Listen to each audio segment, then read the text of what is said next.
Conheçam A Insustentável Leveza do Ser, do Milan Kundera.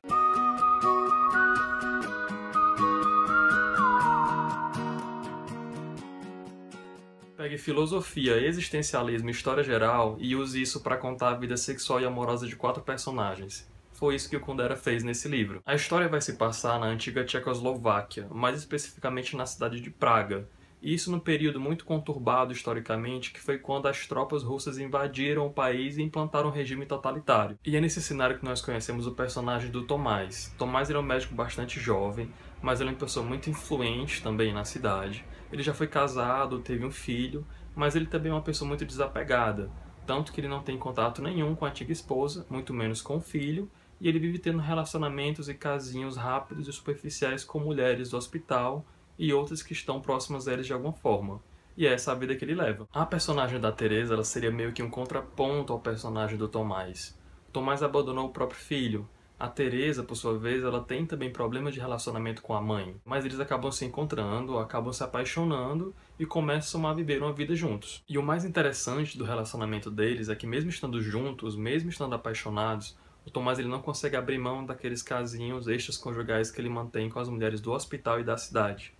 Ele é apaixonado por Teresa, ama Teresa, mas não consegue abrir mão daquilo. É algo que é mais forte do que ele. Tomás tem uma grande amiga chamada Sabina. A Sabina é descrita no livro de uma maneira extremamente sensual. Ela mexe com as artes, faz pinturas, ela está sempre envolvida ali na dinâmica e na rotina do casal.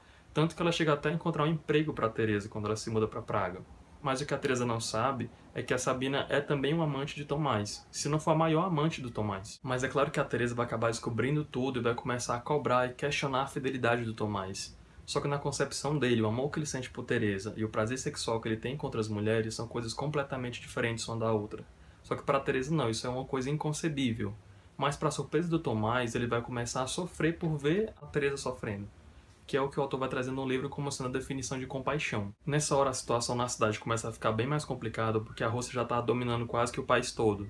A Sabina acaba fugindo para Genebra, na Suíça, para procurar abrigo lá, e o Tomás e a Teresa acabam indo um pouco depois junto com o Karenin, que é um cachorrinho que eles adotam ainda lá em Praga. Lá na Suíça, a Sabina acaba conhecendo o Franz, que também é casado, tem uma filha, mas acaba se apaixonando por Sabina. E eles começam a ter um relacionamento amoroso entre eles dois. O Tomás e a Teresa, por sua vez, continuam com a mesma rotina de sempre.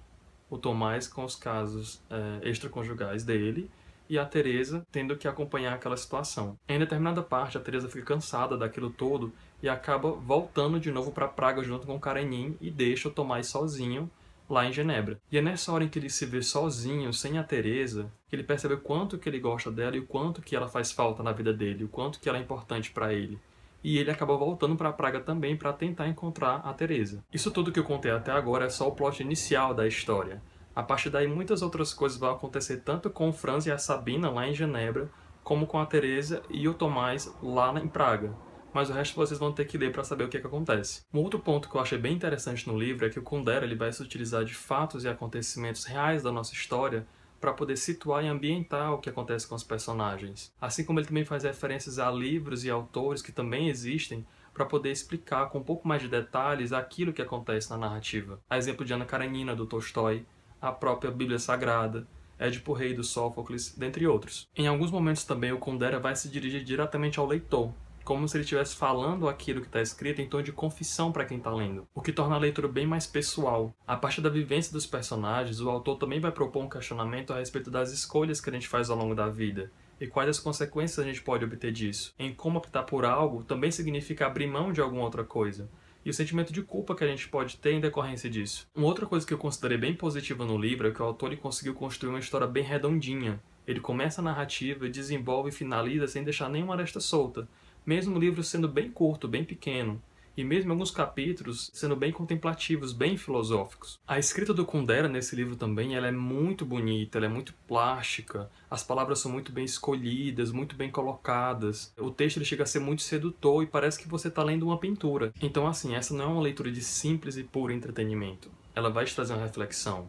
Você pode se identificar com os personagens, você pode pensar melhor acerca de si próprio, das pessoas que estão ao seu redor, do próprio comportamento humano diante de determinadas situações. Enfim, De alguma forma, ele vai te fazer pensar. Então, se você já leu A Insustentável Leveza do Ser ou viu o filme, me diz aí nos comentários o que é que você achou, qual foi a sua opinião.